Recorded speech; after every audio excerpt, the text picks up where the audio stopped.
Vou continuar então, né, a partir dos outros dois elementos aqui do PERMA. Faltou falar do engajamento. O que é o engajamento? A gente estuda carreira e vou fazer todas as conexões com o que a Ana Paula falou, viu, gente? Quando a gente estuda carreira, a gente normalmente tem as nossas capacidades, aquilo que nós somos aptos, né? Nosso conhecimento, habilidades, atitudes, experiências, e a gente tem as nossas responsabilidades. Quando que a carreira ela flui bem e a gente cresce bem na carreira? Quando a gente equilibra as tarefas da nossa capacidade com a nossa responsabilidade.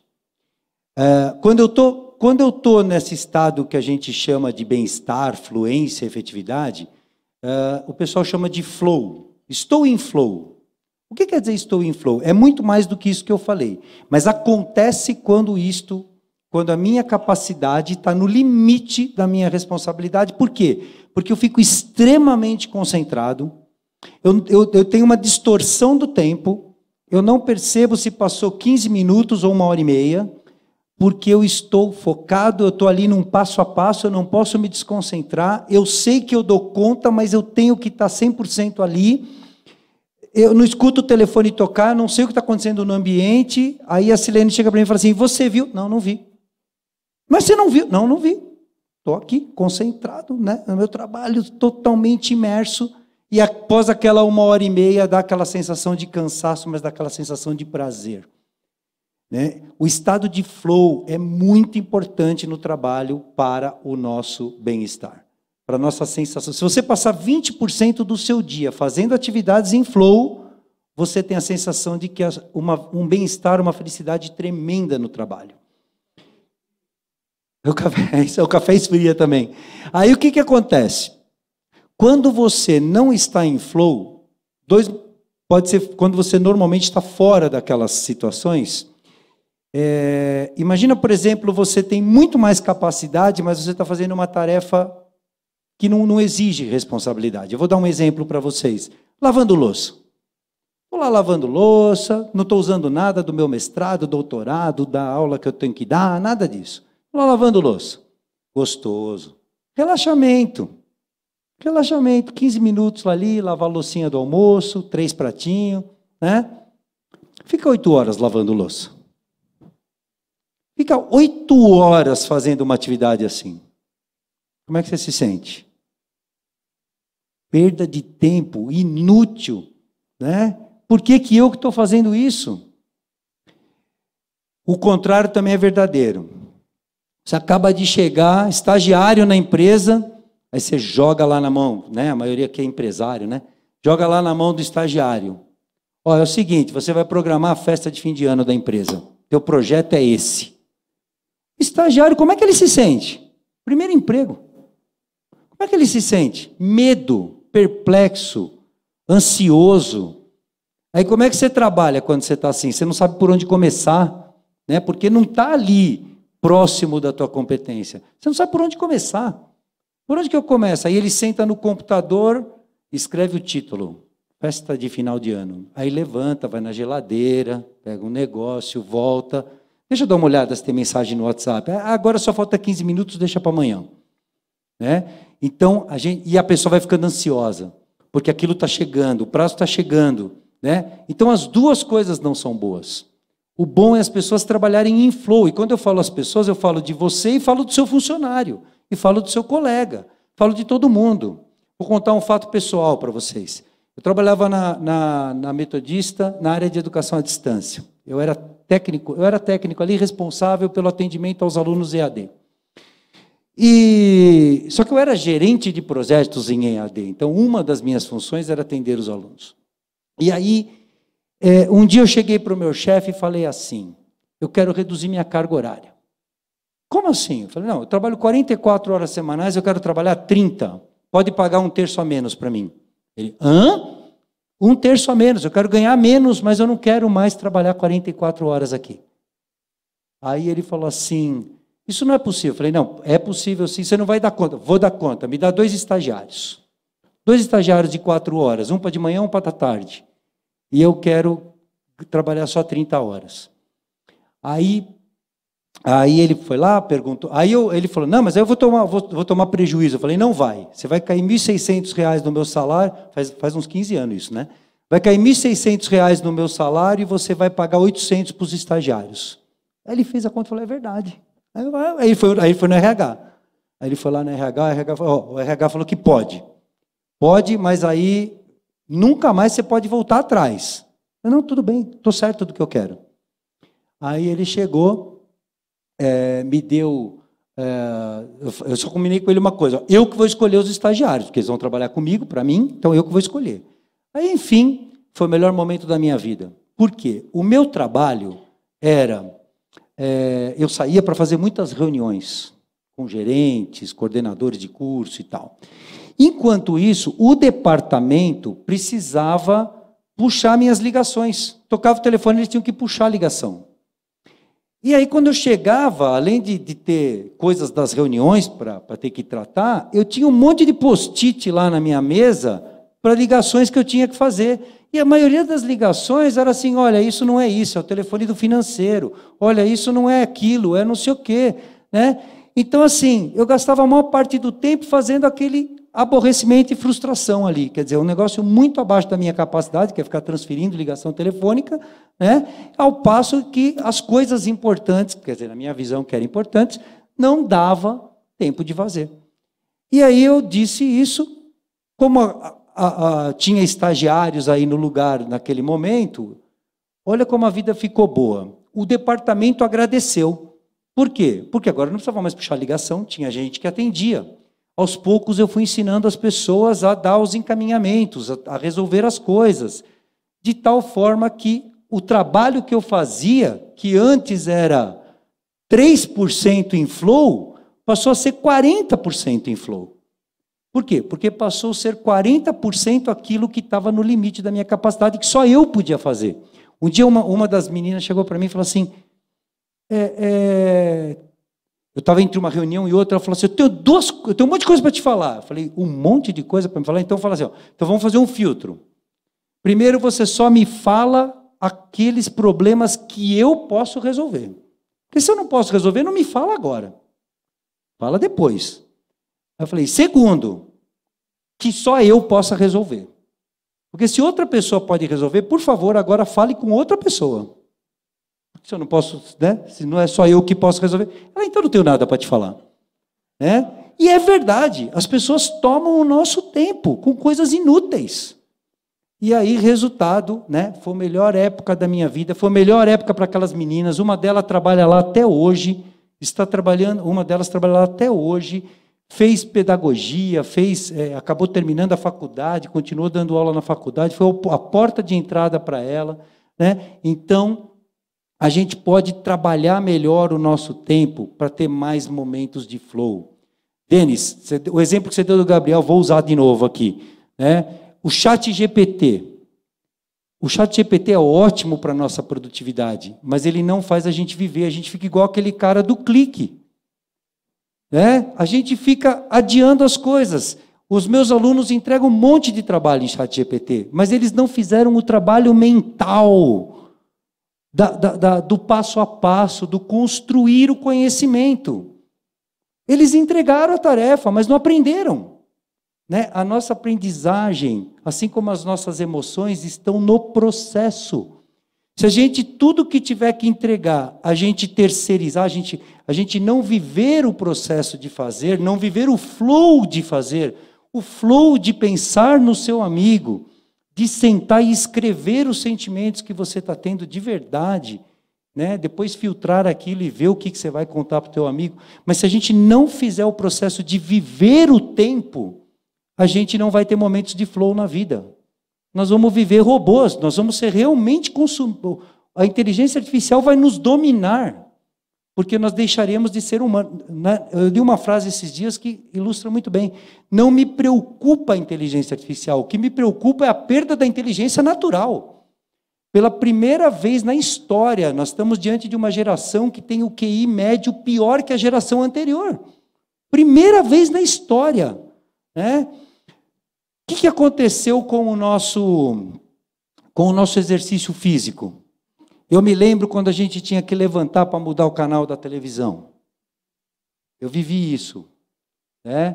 Alguns aqui viveram também, né? Mas quando a gente parou de mudar o canal da televisão, surgiu a grande oportunidade de ter que nascer as academias, porque a gente parou de fazer o exercício natural. A gente tem agora que, hoje, a gente não faz mais o exercício natural.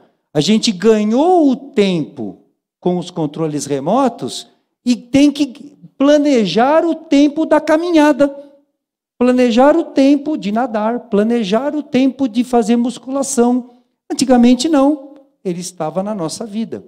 O que vai acontecer quando a gente terceirizar tudo para o ChatGPT? Nós vamos ter que gastar 1 a 2 horas por dia para pensar, porque senão nós vamos atrofiar o nosso cérebro. Já atrofiamos o nosso corpo, olha aqui a barriga, né? Vamos atrofiar o cérebro também, porque nós vamos terceirizar para a inteligência artificial. Então, se você não sente prazer, né, Denis? Você que usa aí para programar suas aulas, eu também uso, mas eu programo o ChatGPT, me responde em 2 minutos, depois eu gasto 2 horas fazendo aquilo que ele sugere que eu faça, que é o quê? É o sentar, é o pesquisar, é o buscar, porque o meu prazer está aí. É aí que eu estou em flow, é aí que de fato eu estou trabalhando, não é a hora que eu estou entregando a minha aula para os meus alunos, e tem alguns aqui, né? Então, pensa no flow. Quantos momentos de flow você teve na última semana? Se não teve, por que não teve? Será que você não fez as coisas com pressa, em vez de curti-las, degustá-las? Quando a Ana Paula fala aqui de emoções positivas, entra uma coisa chamada savoring. Quantas vezes você para degustar uma música, uma comida, um açaí, degustar, parar. Eu vou gastar meia hora fazendo isso porque é gostoso. Quando eu olho para os meus filhos, então eu fico desesperado. Cada vez eles fazem menos do que isso. O que você fez ontem? Eu já sei a resposta, um monte de coisa. Vou mudar a pergunta de novo. O que você fez ontem que alguém vai se lembrar daqui a 1 ano? Que alguém vai se lembrar. O que eu estou falando aí? Eu estou falando de coisas importantes. Se você não fez nada de importante ontem, que nem você vai se lembrar e nem ninguém vai se lembrar, você fez o clique. O dia passou. Pronto, cumpriu o dia. Você está se aproximando mais da morte, da data da morte, né? Então, a felicidade e a carreira tem que ter isso, tem que ter momentos de flow, tem que ter momentos da gente sentir o que está fazendo, pensar no que está fazendo. Ontem, vou contar rapidamente aqui para vocês.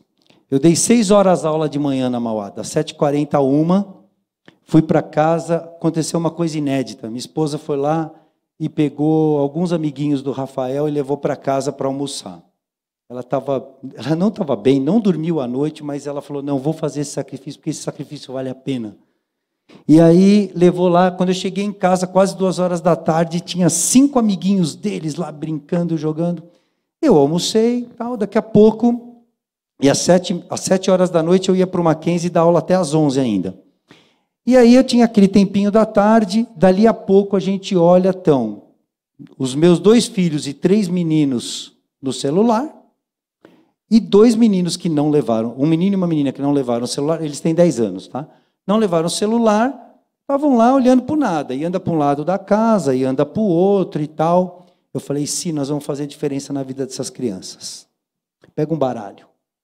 Sentamos na mesa, chamamos aqueles 2 que estavam sem jogar, começamos a ensinar 21, depois jogamos um outro jogo, pegamos um outro baralho, aí um largou o celular e sentou, daqui a pouco o outro largou outro celular e sentou, aí a mesa estava cheia e a gente jogando com eles.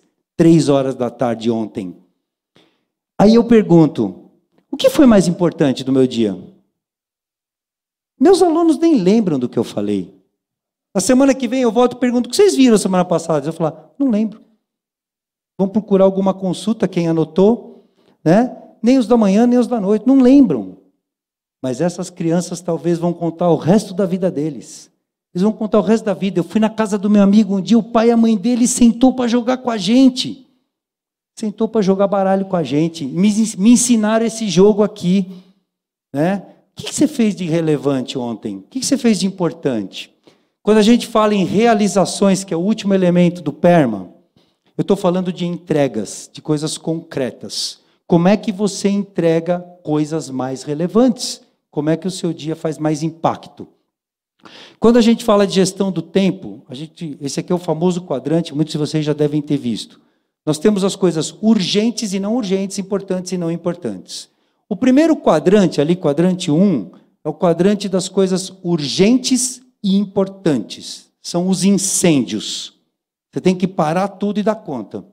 O quadrante 2 são as coisas importantes, mas não urgentes. Ou seja, são aquelas coisas que você planeja e você faz com planejamento. As coisas urgentes, mas não importantes, são aquelas coisas que são importantes para os outros, não para você. Né? Que as pessoas, é o telefone, a pessoa que te liga no meio de uma reunião, né? É um monte de coisa que te interrompe do estado de flow e você leva 7 minutos para entrar de novo nesse estado. Já tem ciência que mostra isso. Se você for interrompido no meio de um trabalho para ler uma mensagem de WhatsApp, você leva 7 minutos para voltar ao ponto que você estava. Soma isso por 20 vezes no dia, vê o tempo perdido. Tá? E não urgente, não importante, é aquele desperdício total. Então, assim, quando a gente pergunta o que é importante, é a resposta àquela pergunta. O que eu estou fazendo hoje que eu vou lembrar daqui a um ano? Aliás, vocês que estão aqui, espero que daqui a um ano vocês se lembrem dessa palestra, porque eu espero sinceramente que ela mude os caminhos de vocês, mude os planejamentos de vocês, mude as rotinas de vocês. Nós estamos aqui com este objetivo, porque a gente vive, e não porque a gente é bom, não. A gente vive esse desafio todo dia também. E a gente lembra dessas coisas e aplica um pouquinho. Vocês acham que eu não tinha nada para fazer naquela hora que eu falei, vamos jogar com as crianças? Claro que eu tinha coisas para fazer. Aliás, o Satoshi me ligou e eu falei, Satoshi, só daqui 1h30. Não dá para te responder agora. Né? Então, tinha muitas coisas para fazer. Mas o que era relevante? O que era essencial? O essencialismo, ele diz isso. Diga não para todas as coisas. Para que você, quando aparecer uma coisa extraordinária, você tenha tempo para ela. O problema da perda do nosso tempo não é a perda do nosso tempo do que não é bom. Só que se você deixar o calendário aberto para tudo que é bom, você não terá tempo para o extraordinário. Aquilo que vai marcar a sua vida, que você vai marcar a vida das pessoas. Então o essencialismo diz isso, diz não para todas as coisas. Só diz sim para aquelas extraordinárias. Né? Então, o que é extraordinário? É tudo que tem relação com o sentido da sua vida. Ou com os seus momentos de flow.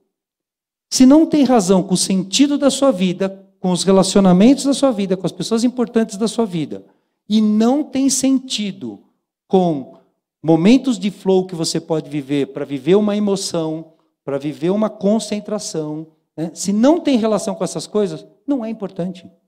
Pode ser importante para os outros, mas para você não é importante. Né? Então, basicamente são essas coisas que a gente tem em cada quadrante. Né? Então, no Q1 a gente tem necessidade, reunião, prazo de última hora, problemas urgentes. No Q2 é aquela hora, é aquilo que a gente tem do trabalho proativo, aquela conta que você já programa o pagamento na hora que chega, né? Aquele problema que você tem no teu carro que você manda arrumar quando ainda não está estourando o problema, né? É aquele dinheiro que você guarda para uma reserva. Enfim, a construção de relacionamentos é preventivo. Né? Você fala assim, eu vou gastar esse tempo com o meu filho, não porque eu posso, mas porque é importante para aproximar os nossos relacionamentos. Não adianta eu fazer isso quando ele tiver 25 anos de idade. Tem que fazer agora. Né? Então, são as coisas que você investe. Ou, eu falo que tem 3 questões de importância. Ou tem relação com o sentido da sua vida, com o seu propósito, ou tem relação com alguém que você ama, ou tem relação com momentos de flow, né, coisas que estão no limite da tua capacidade, que são importantes, que você que faça, estão esperando. Eu falo que tem 8 bilhões de pessoas no mundo, e nenhuma é igual a você. Então, com certeza, tem problema no mundo esperando você para resolver. Essas coisas são importantes, né? Então, essas são as coisas importantes, ou coisas que você vai evitar um problema futuro. Né? Então, quando eu vou lá e atendo o meu chefe, eu estou evitando um problema futuro. Né? Então, assim, quando você... esses tipos de atividades estão ali nas coisas importantes, mas não urgentes.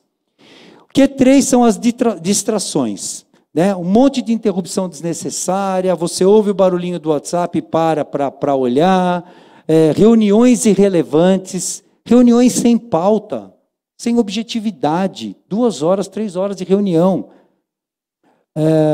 problemas secundários das outras pessoas. Uma vez minha mãe me ligou, estava no meio de uma aula, celular, minha mãe, desliguei. De novo, falei, ai meu Deus, ela tem mais de 70 anos, deve estar com problema. Pedi licença, saí da classe, liguei. Ela falou assim, onde você deixou aquele papel que você trouxe aqui em casa? Ah, mãe, pelo amor de Deus, ligar 2, 3 vezes, eu estou no meio de uma aula. Né? Então, as pessoas, tudo é urgente para os outros. Né? E o quarto quadrante, não preciso dizer, né? Atividades de fuga, atividades de trabalho trivial que você podia terceirizar para outra pessoa fazer, podia pagar para alguém fazer, enfim, né, desperdiçadores de tempo, fofoca. Aonde que a gente deveria gastar mais o nosso tempo? No quadrante Q2. Aquelas coisas que são importantes, mas ainda não são urgentes. Porque aí a gente diminui o quadrante Q1. A gente diminui as atividades urgentes. Essa semana lá nas 2 faculdades, né, está chegando o final de semestre, e os alunos precisam entregar os trabalhos. É impressionante. Eu tive o ano todo, o semestre todo perguntando, alguém quer falar sobre o trabalho? Estou aqui, próximos 15 minutos para falar com vocês. O ano todo. Essa semana tinha fila. Porque tem que entregar segunda-feira. Né? Se hoje, na escola, eles são assim, como é que serão no trabalho? Como é que eles terão uma vida equilibrada? Como terão uma vida positiva? Terão uma vida estressante.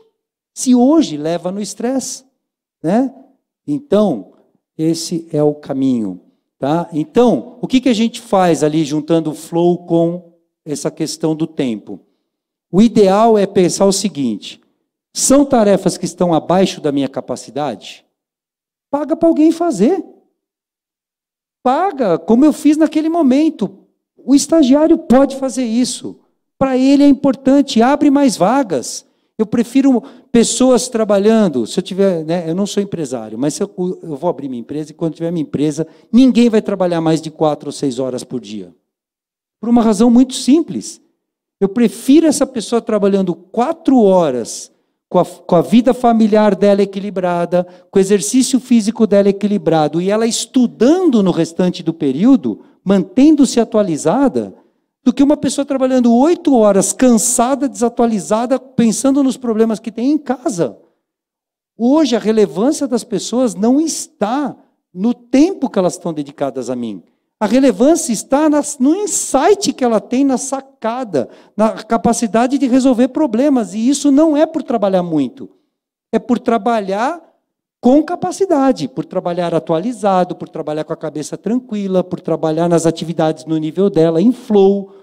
Então, eu tranquilamente abriria mais empregos. Né? 2 pessoas, eu prefiro 2 cabeças de 4 horas do que uma de 8. É muito mais inteligente, muito mais agregação de valor que as pessoas podem me dar. Né? E do ponto de vista do custo, você pode pagar um salário por hora maior do que aquele que elas ganhavam. As pessoas me perguntam, e você baixou lá a sua carga horária de 44 para 30, e o dinheiro? O dinheiro veio multiplicado muitas vezes nos próximos anos. Por quê? porque no resto do tempo eu fiz um doutorado. 4 anos depois estava ganhando mais que o triplo do que eu ganhava naquelas 30 horas. Então, a gente tem que trabalhar de forma inteligente com o tempo. A gente terceiriza aquilo que está abaixo da nossa capacidade e a gente paga aquilo que está muito acima da nossa capacidade. Paga caro, paga mais do que a gente ganha. Mas seja esperto, cola na pessoa e aprende. Você está pagando um cara mais caro do que você ganha, porque ele tem mais capacidade? Fica junto, gasta o tempo para aprender. Investe em você, já que você está pagando para alguém, investe em você, gastando aquele tempo com a pessoa. O que nós apresentamos aqui, eu e a Ana, está em muitos livros. Mas vocês viram que a gente começou com algumas frases da Bíblia aqui também. Por quê? Porque quando a gente está falando de vida, florescimento, né? A gente não está falando de tecnologia, coisa que muda o tempo todo. A gente está falando de coisas eternas, coisas que em toda a história do mundo foram importantes. Então, a maioria dessas coisas que estão escritas nesses livros de ciência hoje estão na Bíblia também. A gente encontra um monte de trecho dessas coisas lá. Né? Ele é um livro eterno também, tem 2000 anos e nunca foi tão atual. Tá? Então eu gostaria só de deixar essa contribuição. Desculpa, o meu tempo estourou demais. Satoshi, por favor.